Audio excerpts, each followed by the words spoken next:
Hello mga kamarikoy! So for today's video, samahan ninyo akong gamitin itong sabon ng Yuglo Babe, yung kanilang Beauty White Soap. Sobrang nagtitrending ko dito ngayon at lagi itong dumadaan sa FYP ko. Gawa nga na sobra daw effective nito, lalo na sa mga acne prone. Pero guys, sobrang dry lang talaga at dull ng skin ko. And by the way, kiniklaims nito na meron itong micro peeling at 10 times power whitening yung sabon na ito. Ayan, meron itong niacinamide, snail filtrate, at saka sea buckthorn. Dahil nakakatulong ito for magpalighten ng acne marks, mag-exfoliate, tanggalin ng mga dead skin cells sa balat natin. So, ayan. And by the way guys, sa isang pack, meron itong 5 piraso na tig 70 grams. Super sulit na dito guys sa halagang 165. Minsan bumabagsak yung presyo na to 145 pesos. So tara guys, samahan ninyo ako i-discover yung product na ito.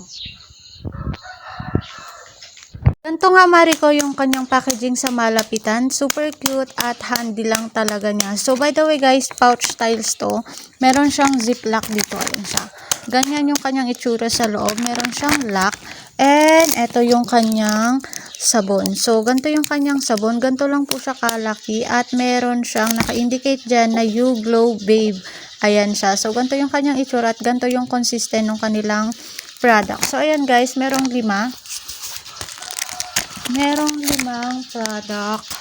Ayan, kasama sa isang pouch guys. Ito yung tig 165 pesos lang na sabon na sobrang nagtitrending talaga dito sa social media. Ayan siya guys, for only 165 pesos, i-check out nyo na yan.